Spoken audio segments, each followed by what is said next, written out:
नमस्कार, आप सभी का स्वागत है द सुधांशु शो में, जिसमें हम करते हैं ऐसे व्यक्तित्व से बातचीत जिन्होंने अपने क्षेत्र में कुछ अनूठा, कुछ हट के कार्य किया है। जी हाँ, इसी क्रम में हमारे साथ आज हैं अरविंद मिश्रा जी, गोकुल दलित। जी हाँ, नाम में ही जैसा कुछ अलग सा लग रहा है इनका, और वैसे देखें तो आप पुराने हिंदी फिल्मों के हीरो जैसे दिखते हैं। फिलहाल आप प्रबंधक के तौर पर नोबेल टूर्स प्राइवेट लिमिटेड में आप एज ए प्रबंधक कार्य करते हैं। तो करेंगे हम आपसे ढेर सारी बातें। पहले तो आपका द सुधांशु शो में स्वागत है। शुक्रिया सर, स्वागत है आपका। धन्यवाद नोबल हॉलीडेज टूर्स में आने के लिए और हमें ये अवसर देने के लिए कि हम अपनी बात रख सके, और मैं आपका बहुत बहुत आभारी हूँ कि आप आए हमारे पास। बहुत बहुत धन्यवाद। पहला तो हम टूर की बात चल रही है, नोबेल टूर की, शानदार टूर की, तो यहीं से हम बात शुरू करते हैं। आपको क्या लग रहा है, बनारस में क्या टूरिज्म का स्कोप बढ़ा है? पहले तो मैं बता दूं कि हम नोबल हॉलीडेज टूर्स पिछले 18 सालों से वाराणसी में मूलतः उन यात्रियों के लिए कार्य करते हैं जो विदेशों से आते हैं, जिनमें हमारे पास जो मूल हमारे यात्री होते हैं वो फारिस्ट बोलते हैं उनको, वो Thailand, Korea, Vietnam, Indonesia, Burma, Sri Lanka से आने वाले यात्रियों को हम लोग सुविधाएं मुहैया कराते हैं। टोटल लैंड अरेंजमेंट और ट्रांसपोर्टेशन हम उनको प्रोवाइड कराते हैं। नोबल हॉलीडेज का जो कार्य क्षेत्र है वो अभी के लिए हम लगभग 98-99% हम पिलग्रिमेज करते हैं। उनमें वो पिलग्रिमेज हैं जो भगवान बुद्ध में आस्था रखते हैं, जो शांति के लिए पूरी दुनिया में भटकते हुए अपना आखिरी पड़ाव इंडिया को मानते हुए यहाँ पहुँचते हैं कि कैसे वो शांति पा सकते हैं, शांति उनको प्राप्त हो सकती है। तो नोबल हॉलीडेज का एक बहुत सुनहरा 18 सालों का सफर रहा है, और हम लोग बहुत अच्छा बिजनेस किया हमने। अगर हम इसको अगर इस तरह से देखें तो प्री कोविड और पोस्ट कोविड दो सेशन में इसको समझेंगे कि प्री कोविड जो रहा, हमने इंडिया में जो मेनली थाईलैंड से आने वाले टूरिस्ट थे, उनमें से हमने लगभग टॉप 5 में हमारी 1-2 फर्स्ट सेकंड पोजीशन रही जिन्होंने थाई पीपल्स को एंटरटेन किया। जी, हमारी सर्विसेज, हमारे अपने कलीग्स, हमारे अपने टूर मैनेजर्स और कंपनी की पॉलिसीज, कंपनी के द्वारा दी जाने वाली सर्विसेज, और स्पेशली हमारे एमडी, उन्होंने अपने क्लाइंट्स के साथ जब मार्केटिंग में जाते हैं तो जिस तरह का रिलेशन उन्होंने मेंटेन किया, उसका असर ये रहा कि नोबल हॉलीडेज सबसे तेज बढ़ने वाली कंपनियों में से एक रही। आते हम लोग पर्यटन पे, तो आप ऐसे समझे कि मैं ये मानता हूँ, मेरा क्या ये हमें लगता है कि देश का एक आंकड़ा भी है कि अगर एक्सपोर्ट को छोड़ दे तो पहली पोजीशन पे है विदेशी मुद्रा के आगमन का जो माध्यम है वो पर्यटन उद्योग है। एक बहुत बड़ी संख्या है जो विदेशी यात्री इंडिया में आते हैं, और मैं तो बनारस में रहता हूँ, हम ये देखते हैं कि कई यात्री हैं जो शांति और ज्ञान की खोज के लिए, तो प्रकृति के निकट जाने के लिए बनारस में सालों साल यही रहते हैं, यहीं का होके रह जाते हैं। वो यात्री हैं जो हर साल 1 बार 2 बार आते हैं और भारत को रेवेन्यू दे के जाते हैं। और आप समझिए कि बहुत कठिन है भारत में आकर के पर्यटन के लिहाज से जिन सेक्टरों पे हम घुमाते हैं लोगों को, उनमें हमारा स्पेशली सेक्टर है बुद्ध सेक्टर, बुद्ध कॉरिडोर उसको बोलते हैं। तो बहुत टिपिकल है, क्योंकि रोड की स्थिति, बाकी दूसरी कंडीशंस की वजह से। लेकिन हम लोग ये मानते हैं कि उनकी आस्था इतनी मजबूत है, उनकी अपनी खुद की धार्मिक आस्थाएं इतनी मजबूत है कि वो आते हुए इस कठिन प्रयासों के, दुर्गम चीजों के बाद भी वो लगातार आते हैं और व्यवसाय भारत को मजबूत कर रहे हैं। क्योंकि आपकी स्पेशलिटी है फॉरेन टूरिस्ट का, तो कोविड के पहले आप लोग ज्यादा टूरिस्ट पाते थे या अभी? सर, अगर हम देखें तो जो प्री कोविड रहा है वो हमारे लिए बहुत गोल्डन अपॉर्चुनिटीज के साथ रहा है, क्योंकि उसमें बाधाएं कम थी और यात्री बहुत आते थे। और स्थिति ये है कि हम लोग, मुझे याद है कि हमने 2013 में, शायद 2013 में फरवरी में, हमने 28 दिन की फरवरी थी, हमने लगभग 100 अराइवल किए थे, FIT जो ग्रुप मिला के। जी, बिजनेस बढ़ता गया, हर साल बढ़ता गया। लेकिन जब कोविड आया और एक झटके में चीजें ठप हो गई, और वो ठप क्या हो गई, सबसे बड़ा उसके साथ असर ये हुआ कि ठप होने के बाद जो सबसे बड़ी मार पड़ी वो टूरिज्म इंडस्ट्री पड़ी, क्योंकि टूरिज्म इंडस्ट्रीज के साथ ये हुआ कि जो फ्लाइट्स थी जिनसे विदेशी यात्री आते हैं, उन फ्लाइट्स का ऑपरेशन ही 2-2.5 साल तक रुका रहा। पूरा 20, पूरा 21 और वो 22 में शुरू हुआ। वो जो 2-2.5 साल का जो टेन्योर रहा, वो टूरिज्म इंडस्ट्री के लिए कहर की तरह बरपा हुआ। और अच्छे से अच्छे ट्रेवल एजेंट्स जो फॉरेस्ट का काम करते थे, जो इनबाउंड का काम करते थे मेनली विदेशियों का, उनके लिए बहुत बुरा रहा। और बहुत सारी कंपनियां उस दौर में बंद भी हो गई, बर्बाद भी हो गई। हम लोगों ने बहुत तकलीफें झेली। और लेकिन फिर रिवाइव होना शुरू हुआ। तो 2021 के बाद 22 से थोड़ा थोड़ा बिजनेस शुरू हुआ। इस साल तो फिर भी थोड़ा बेटर रहा है पिछले 2 सालों की बनिस्बत 22-23, और इस साल बेहतर बिजनेस रहा है, थोड़ा बेहतर। पहले प्री कोविड जैसा नहीं हुआ जी जी।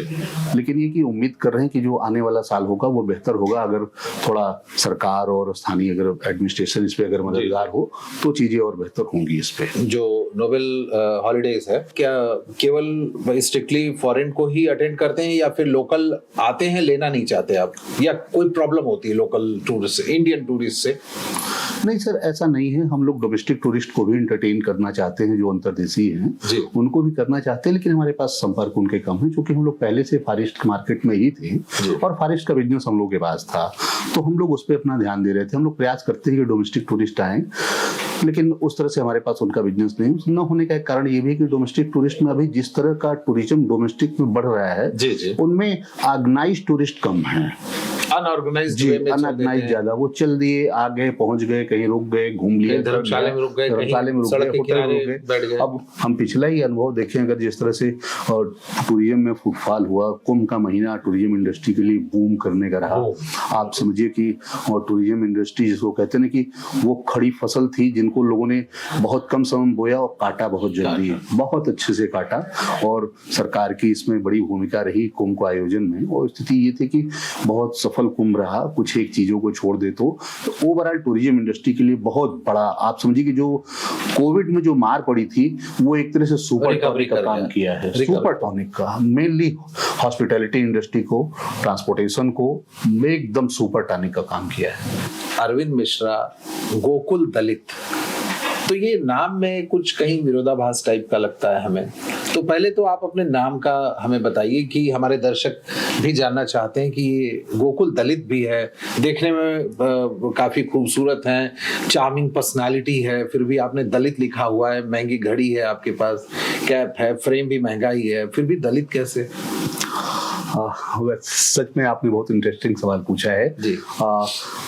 आप इसको ऐसे समझ सकते हैं कि हमारी जो भारतीय सामाजिक व्यवस्था है वह मूलतः, जो मूल भारतीय सामाजिक व्यवस्था है वह मूलतः एक जाति आधारित व्यवस्था है। मेरे जैविक माता पिता ब्राह्मण हैं। मैं काशी के एक ब्राह्मण परिवार में पैदा हुआ। पिताजी मेरे खेतीहर किसान थे, खुद पढ़े लिखे थे, तो उनका बहुत जोर था कि हम लोग पढ़ाई लिखाई करें। पढ़ने के सिलसिले में हमको उन्होंने हर वो मदद की जो वो कर सकते थे। इलाहाबाद से लेकर दिल्ली तक की पढ़ाई की, अच्छी डिग्रियां अर्जित की। मैंने MA किया है, MA किया है, LLB की है, और प्रयास रहता हूँ अब भी अगर कहीं कुछ मिले तो पढ़ाई करता रहूं। ये जो अरविंद मिश्रा से गोकुल दलित का जो दौर है वो ये कि जब मैं ग्रेजुएशन में गया तो हम वो लोग हैं जो 75 के बाद के पैदा लोग हैं। उस दौर में जाति एक बड़ा सवाल हुआ करती थी, आज भी है, लेकिन उस दौर में बहुत था। उस दौर में ये स्थिति थी, लोगों के अंदर अवेयरनेस नहीं थी कि जो सो कॉल्ड निचली जातियां हैं उनके साथ सो कॉल्ड अपर कास्ट, जिनका मैं जिस जाति में पैदा हुआ हूँ उससे या उसके समकक्ष के दूसरी जातियों के लोग, और बिना बात के भी वैमनस्य और दूसरी तरह की दुर्भावनाएं रखा करते थे। तो एक वो भेदभाव का जो सिस्टम था वो मुझे थोड़ा बहुत पहले से ही नहीं अच्छा लगता था। और जब कॉलेज में, यूनिवर्सिटी में जब ये चीजें मैंने देखी तो मुझे बुरा लगा। 1-2 बार मैंने अपोज किया तो जो मेरे स्वजातीय समकक्ष लोग थे उन लोगों ने कहा मैंने जो हम मूल भोजपुरी बनारसी बोलते हैं, का तो हूँ हमारा हुआ, कहा कि एकदम चमरन के पीछे बोलत रहे। तो हम कहे भाई मेरा ये था कि भाई मैं हूं या नहीं हूं ये विषय नहीं है, विषय ये है कि आप किसी इंसान को आप इसलिए नहीं उसके साथ भेदभाव कर सकते कि वो उस जाति में पैदा हुआ। मेरा ये मानना है कि अगर कोई व्यक्ति किसी जाति में पैदा हो रहा है तो इसमें उस व्यक्ति का कोई दोष और योगदान नहीं है। जी। हम बनारस तो ऐसा शहर रहा है जिसमें रैदास, कबीर और ढेर सारे लोग हैं। तो कबीरदास का जीवन इसी डायलेमा में है कि नहीं, हाँ वो एक ब्राह्मणी से पैदा हुए, उनको नीरू नामक जुलाहे ने पाला और वो कबीर हुए। तो मैं इस बात में विश्वास नहीं करता था, और जब उन लोगों का अपोज करूं तो वो लोग मुझे खुद ही एक तरह से उपाधि देना है, यहू चमा रहे हो, यहू चमा रहे हो। वो मेरे लिए, मैंने ये जाति का जो शब्द इस्तेमाल किया ये मेरी भावना नहीं है, सिर्फ इसलिए क्योंकि ये संबोधन समाज में दिया जाता है। मैं नहीं मानता कि किसी भी व्यक्ति के लिए इस तरह की जातियों का संबोधन होना चाहिए।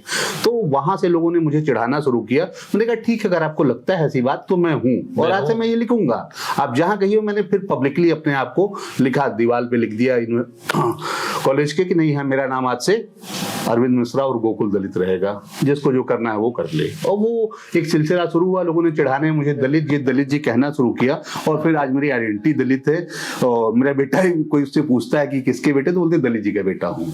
तो एक पहचान होगी मुझे। इसके साथ कतई भी अपने आप को अपमानजनक में फील नहीं करता, मुझे गर्व होता है, क्योंकि इस दलित लिखने से मेरे जीवन में कोई बदलाव नहीं आया। हाँ, बदलाव बस इतना आया कि मैं महसूस करता हूँ कि मैं सिर्फ लिखने की वजह से लोगों का जो नजरिया मेरे प्रति होता है और वास्तव में जो लोग उसमें पैदा हुए हैं वो क्या फील करते होंगे, क्योंकि मैं तो भाई अपने नाम के साथ जोड़ करके उसको महसूस कर रहा हूँ, और जो पैदा हुए हैं वो कितनी तकलीफ झेलते होंगे इन शब्दों की वजह से, ये एक बहुत बड़ी पीड़ा है। जरूर। तो सर ये वहां से शुरू हुआ, और जो आज निरंतर जारी है। आज मेरी पहचान ही गोकुल दलित के बतौर है।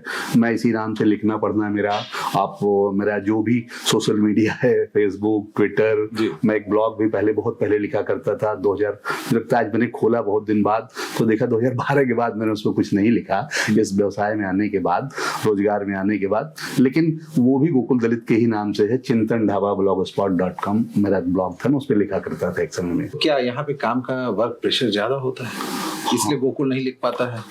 नहीं सर, गोकुल आज भी लिखता है, थोड़ा समयाभाव है, क्योंकि हम अगर टूरिज्म इंडस्ट्री, आप ऐसा समझे कि टूरिज्म इंडस्ट्री डायरेक्टली एक सर्विस इंडस्ट्री है। और सर्विस इंडस्ट्री में क्या है कि आप यहाँ जब जुड़ते हो तो आपको ये मान के चलना पड़ता है कि आप सर्विस में हो, तो आप जिसको सर्विस दे रहे हो आप उसके सर्वेंट हो। अगर आप ये मान पाओगे तभी आप अतिथि देवो भव की भूमिका को आप फलीभूत कर पाएंगे। सर्विस इंडस्ट्री में क्या है कि हमारे पास जो यात्री आते हैं वो 2 दिन के लिए भी आते हैं और 15 से 18 दिन के लिए भी आते हैं। जो अगर वो 10 नॉर्मल जो हमारा टूर होता है वो 8 से 10 दिन का होता है। 10 दिन के लिए अगर एक यात्री समूह हमारे पास आया और उनकी संख्या 30 है, तो 30 हमारे भरोसे ही इंडिया में आए हैं।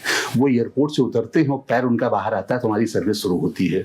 तो अब उनको वो टाइम से होटल पहुंचे, उनका खाना हो, वो जिस प्लानिंग को लेकर के जहाँ भी उनको दर्शन करना है वहां जाए।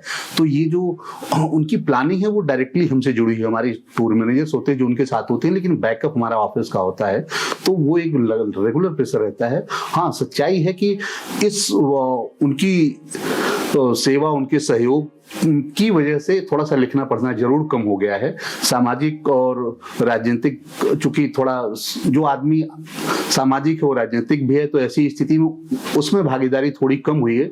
लेकिन जहां भी समय सुलभ मिलता है मैं सदैव समाज के प्रति जितना मुझसे हो सकता है उसके लिए मैं निरंतर खड़ा रहता हूँ। आपकी इंडस्ट्री की बात करें अगर हम, तो ठीक है, फ्लाइट है, होटल है, गाड़ियां हैं, टेम्पो ट्रेवलर हैं, ढेर सारे लोग आपके लिए काम करते हैं। तो इसमें आपके अकॉर्डिंग आपको क्या लगता है सबसे ज्यादा इंपॉर्टेंट रोल किसका है इसमें?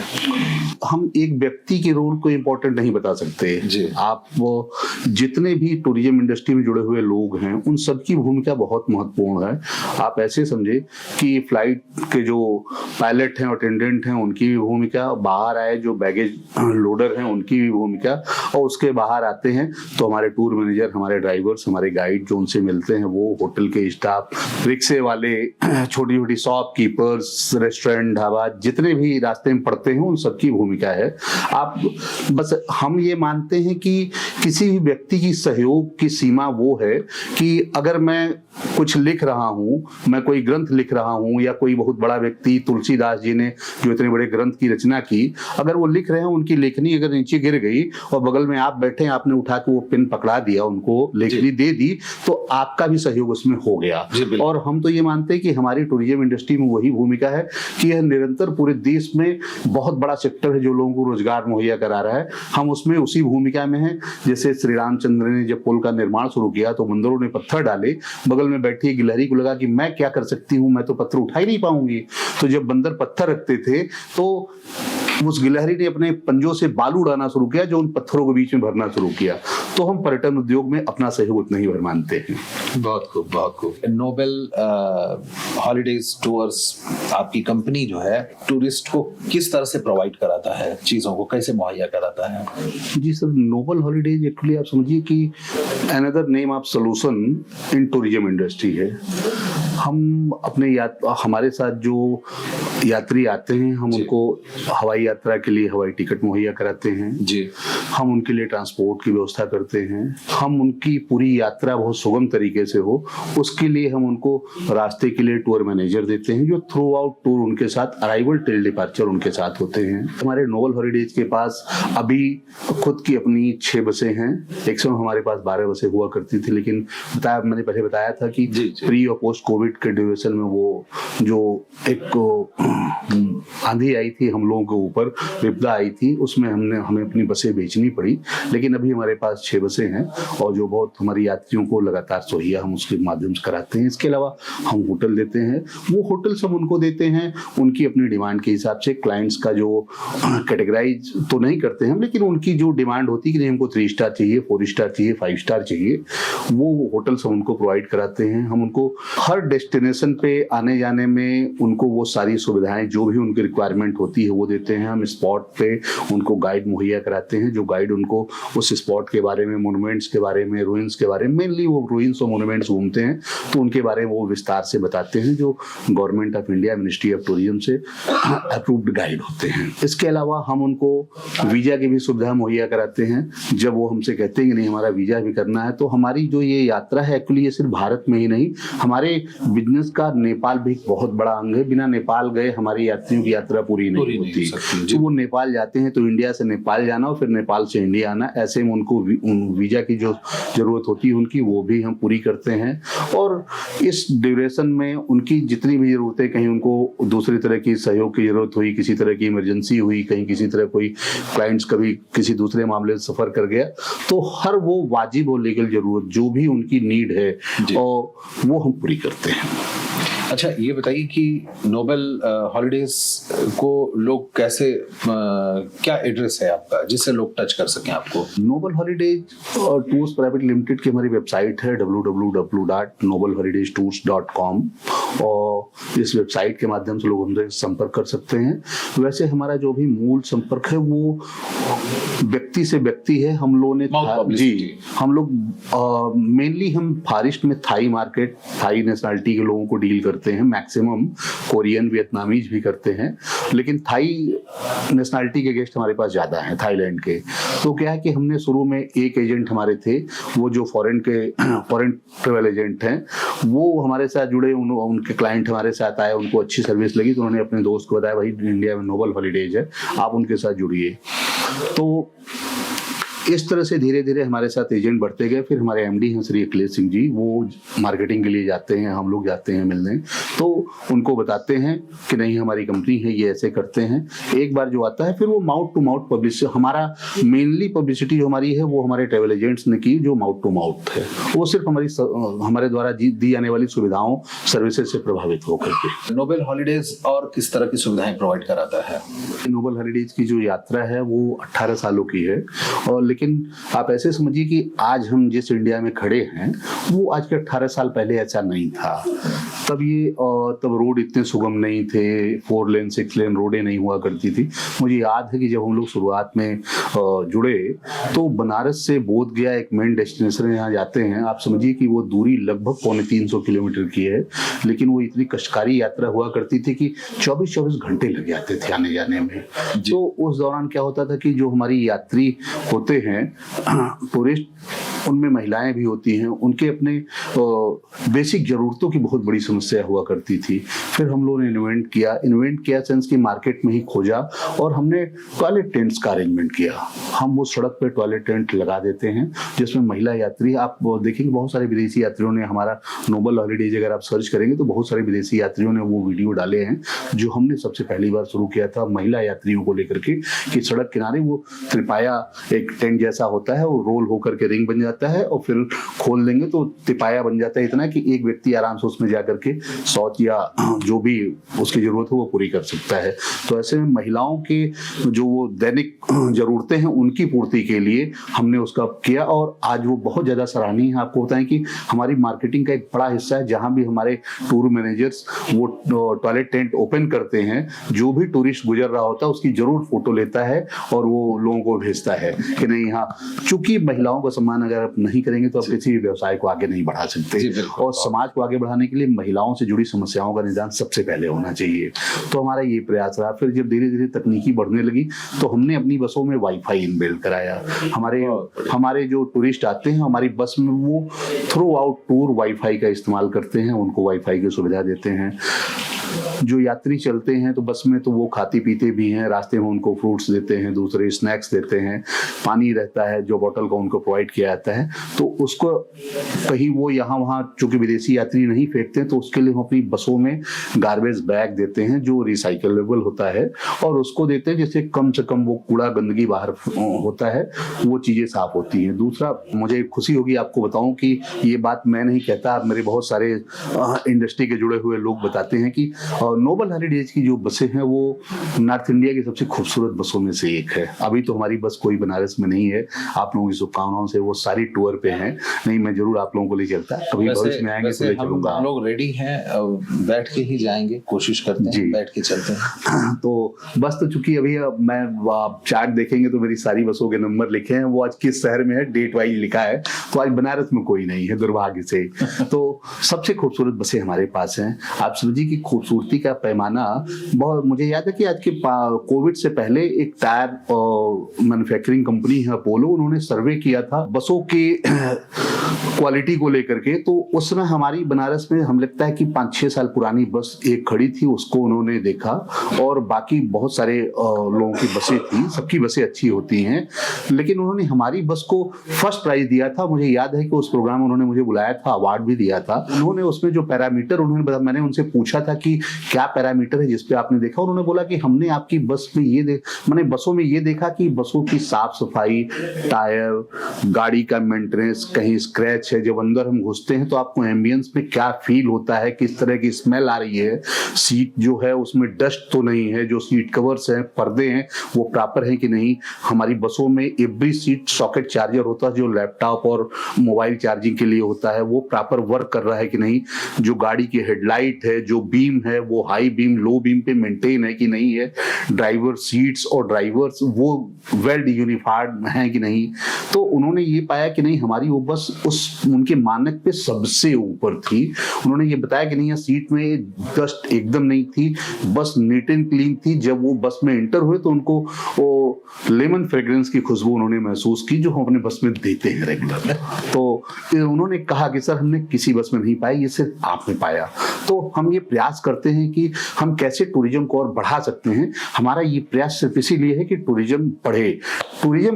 नोबल हॉलीडेज के पास है या हमारे और बहुत सारी साथी ऑर्गेनाइजेशंस हैं उनके पास आए, क्योंकि लोग आएंगे तो बढ़ेगा। ऑब्वियस और जिसके लिए हम लगातार प्रयास करते हैं सर। बहुत खूब। जो न्यू कमर्स हैं, जो नए लोग इस फील्ड में आना चाहते हैं, उनके लिए हम चाहते हैं कोई संदेश आप द सुधांशु शो के माध्यम से आप कुछ संदेश दें।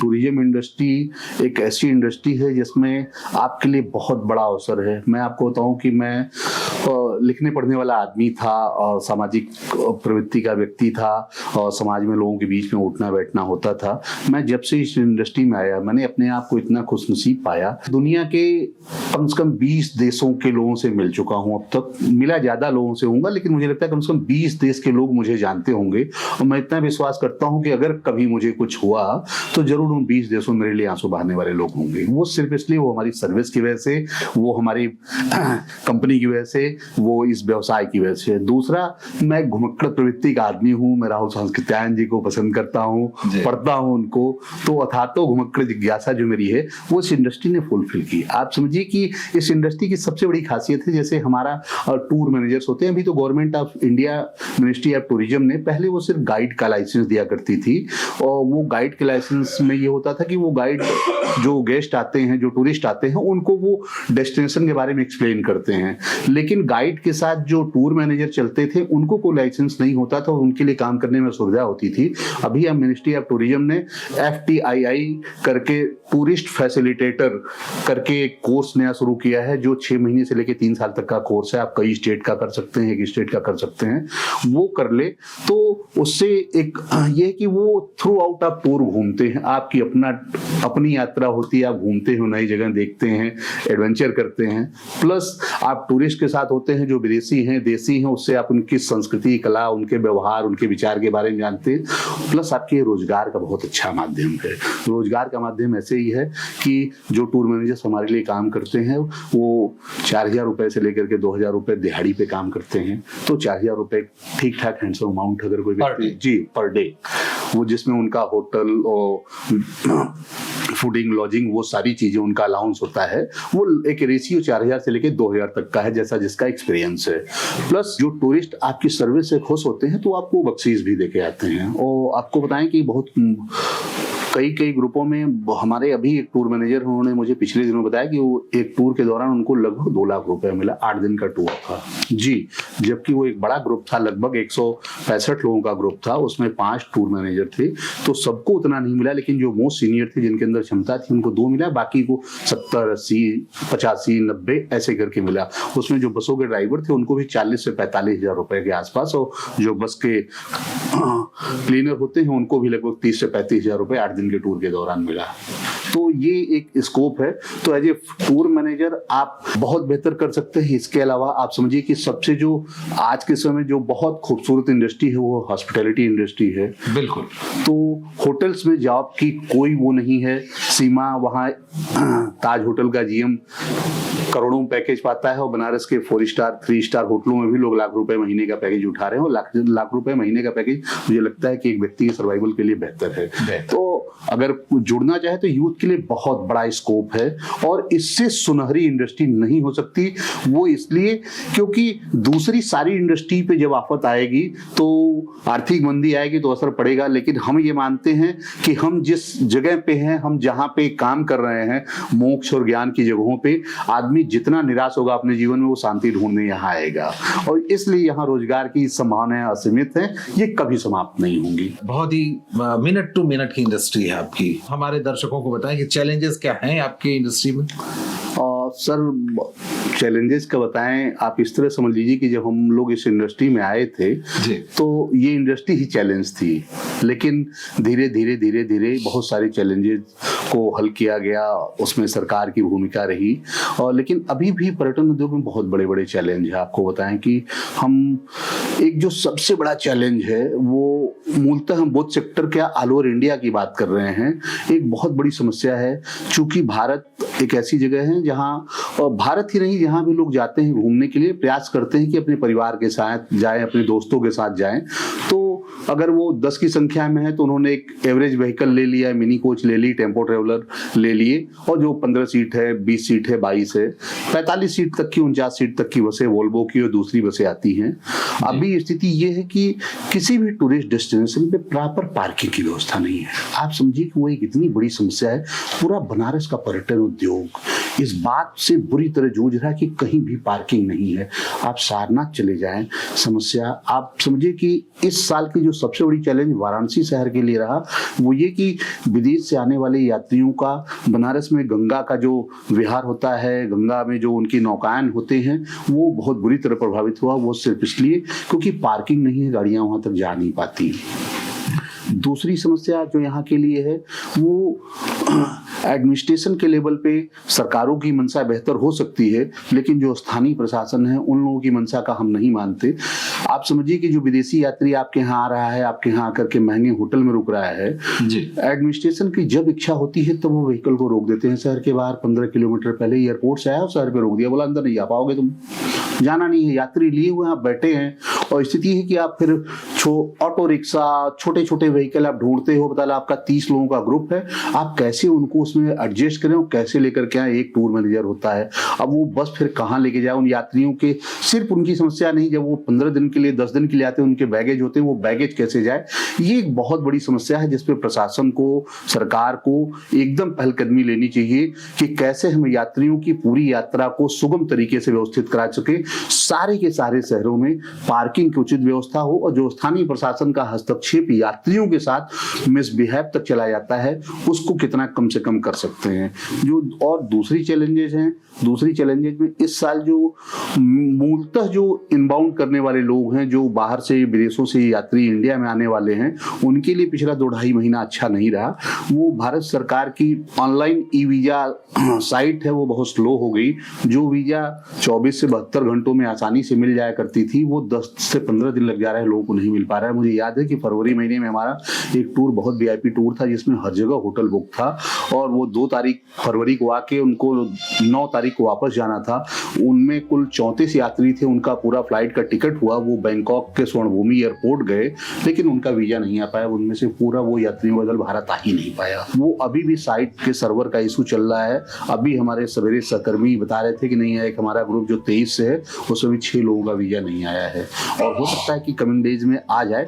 लेकिन पिछले इस साल ये समस्या बहुत बड़ी होकर के उभरी है। मूलतः विदेशी यात्रियों के लिए जो भारत आते हैं, सरकार को इस पर पहलकदमी लेनी चाहिए कि विदेशी यात्रियों के आने के जितने अधिक से अधिक दरवाजे हम खोल सकते हैं वो खोलना चाहिए। वो हमारे अपने देश के, हमारे मुल्क के हित में है। विकास होगा इससे, वो आएंगे तो हमें रेवेन्यू मिलेगा और वो रेवेन्यू हमारे अपने काम आएगा, हमारे लोगों को रोजगार मिलेगा। तो उनके आगमन के जितने दरवाजे हो, मैं अनुरोध करूंगा अपनी सरकार से, प्रदेश सरकार, राज्य सरकार से कि उनके आगमन के सारे दरवाजों को वो बिना कुंडी के, तोड़ के कुंडी हटा दें, उनके आगमन को सुनिश्चित करें विधिक तरीके से। सपोज दैट कोई ग्रुप आ रहा है, जो अभी कोई ग्रुप आपका आया हो ऐसा, जबकि उसको शहर में घुसने से पहले ही रोक दिया, तो ऐसी सिचुएशन में आप क्या करते हैं? और नंबर ऑफ आपके विजिटर्स भी, टूरिस्ट भी ज्यादा हो, तो कोई ऐसी हालिया घटना आई आपके सामने? हाँ सर, ऐसी आई। अभी कुंभ के दौरान बनारस शहर में गाड़ियों के आगमन पे रोक हो गई थी। ऐसी स्थिति में हम लोगों ने कई बार ये किया कि जैसे रिंग रोड बनारस में बना हुआ, रिंग रोड से सारनाथ में एंटर करते हैं तो रिंग रोड पे ही व्हीकल को रोक दिया गया। तो हम लोगों ने पहले तो हम ये करते कि हम अवेयर रहते, जिस दिन हमारा टूर आना होता है हमारे सारे सेंस खुले होते हैं। हमारे जो टूर मैनेजर होते हैं, जो हमारी बस के चालक होते हैं व्हीकल के, उनसे संपर्क में रहते हैं। जैसे ही ये होता है कि नहीं क्या स्थिति है आप पता करते रहिए, हम भी पता करते रहते हैं अपने सोर्स से, लोकल की नहीं है, आज क्या व्हीकल आ रही है नहीं आ रही, क्योंकि वो पर्टिकुलर वहाँ कोई रोक नहीं है, लेकिन किस दिन वो रुक जाएगा ये सर्टेनिटी नहीं होती। तो हम पता करते रहते हैं कि ये जिस दिन हो गया कि आज गाड़ी नहीं आने देने, तो हम तुरंत अपने स्थानीय संसाधनों के द्वारा छोटी गाड़ियाँ, कार, टेम्पो ट्रेवलर, इनोवा या जो भी 4 सीटर 6 सीटर जितनी मिल जाती है, जितनी संख्या मिल जाए, उनसे 2 बार 3 बार 4 बार में उनको ले आना, होटल तक पहुँचाना, फिर उसके बाद कराना। जब देर रात हो जाती है तो बस फिर वो उस होटल तक, या वो गाड़ी जो बड़ी गाड़ी है वो होटल तक आती है। छोटी गाड़ी तो पहुंच जाती है लेकिन बड़ी गाड़ी के साथ ज्यादा होता है तो रात में आती है। फिर सुबह फिर उनको हम लोग निकाल देते हैं। होता है कि ऐसे वो फिर वो जो गर्म भोजन उनको दोपहर में करके जाते हैं, वो न करके उनको फिर पैक्ड हम लोग देते हैं कि भाई आप अगले डेस्टिनेशन के लिए निकलिए, यहाँ ये समस्या है, फिर निकलने में सुविधा होगी। तो वो पैक्ड भोजन लेकर के अपना अगली पड़ाव के लिए चल देते हैं वो लोग। लेकिन कुछ उस समय मैनेज करने में काफी आप लोगों के पैसे भी खर्च हो जाते हो। हाँ, होते हैं। इस साल बहुत हुआ। आपको बताएं कि मूलतः इस साल जो बड़ा हम लोग को प्रॉब्लम हुआ, पहले क्या होता था कि हमारी जो बसें होती हैं वो बसें मूलतः गंगा के राजघाट तक चली जाती थी, वहां हम नौका में बैठा के नौका विहार, गंगा आरती दिखाते थे। इस साल कोई भी बस वहां जाने नहीं दी गई और चूंकि हम जब अपना पैकेज देते हैं अपने यात्री को तो हम उससे मुकर नहीं सकते। हमें बोलते हैं कि आपको बनारस में गंगा का दर्शन भी कराएंगे। अब ऐसे में हम उनसे अतिरिक्त पैसे की मांग कर नहीं सकते, तो हम अपने ही जो हमारा मुनाफा है या जो आप समझ लीजिए उसी में से हम उनके लिए 3500 से 4000 रुपए पर गाड़ी टेम्पो ट्रेवलर ज्यादा सुलभ होता है, या ऑटो रिक्शा जो 500 से 600 रुपए 700 रुपए लेता है, समय के हिसाब से होता है, तो वो करते हैं, जिसमें 3 से 4 आदमी ऑटो रिक्शा में, या कार है तो उसमें 6 लोग, और अगर टेम्पो ट्रेवलर है तो 12-14 लोग बैठ जाते हैं।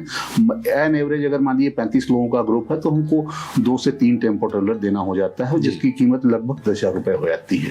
तो वो हमारे प्रॉफिट में से ही जाता है सर। यस, ये एक बड़ा चैलेंज रहा है इस साल, और वैसे पिछले साल तो नहीं था ये। हालांकि सर हमने आपको पहले भी अपनी बात में बताया था कि यह सुविधा तभी सुचारू रूप से चल पाएगी जब सरकारें हर जगह उन वाहनों को, यात्री वाहनों के सही पड़ाव की व्यवस्था जब कर देगी, पार्किंग की व्यवस्था कर देगी, तो ये समस्या अपने आप खत्म हो जाएंगी। और सरकार को इस पे विशेष ध्यान देना चाहिए कि जो विदेशी यात्री आ रहे हैं उनकी यात्रा कैसे सुगम तरीके से हो, जिससे वो सुनहरी याद लेके जाएं और अपने लोगों को उत्साहित करें कि नहीं, आप इंडिया जाओ, आप बुद्ध से मिलो, आप बनारस में विश्वनाथ जी से मिलो, और प्रयाग कुंभ देखो, प्रयाग देखो, जहां भी हो सकता है वो आए जाएं। जब वो सुगम होगा तभी वो आएंगे जाएंगे। अरविंद कुमार मिश्रा जी और गोकुल दलित को हम ढेर सारा धन्यवाद देते हैं इतनी अच्छी जानकारी शेयर करने के लिए। बहुत बहुत शुक्रिया सर, आपने हमको अवसर दिया, और नोबल हेरिटेज आपका तहे दिल से धन्यवाद देता है, आपका, आपकी टीम का, कि आपने हमें चुना और हमें बोलने का मौका दिया, अवसर दिया, वो प्लेटफॉर्म जिससे दुनिया के लोग भी आपके माध्यम से हमें देख सकें और हमारा भी थोड़ा प्रचार हुआ। हम आपके बहुत बहुत आभारी हैं, बहुत बहुत शुक्रिया। और मैं उम्मीद करता हूँ कि अभी हमारी बस जब आएगी तो मैं आप लोगों से फिर संपर्क करूंगा, एक बार आपको घुमाऊंगा मैं, और आपको बनारस घुमाऊंगा मैं अपने साथ खुद ले चल कर। बहुत बहुत धन्यवाद सर, थैंक यू, बहुत बहुत धन्यवाद। तो आज अभी हम लेते हैं गोकुल दलित जी से विदा। अगली बार हम होंगे एक नए अतिथि के साथ, तब तक देखते रहिए द सुधांशु शो। नमस्कार।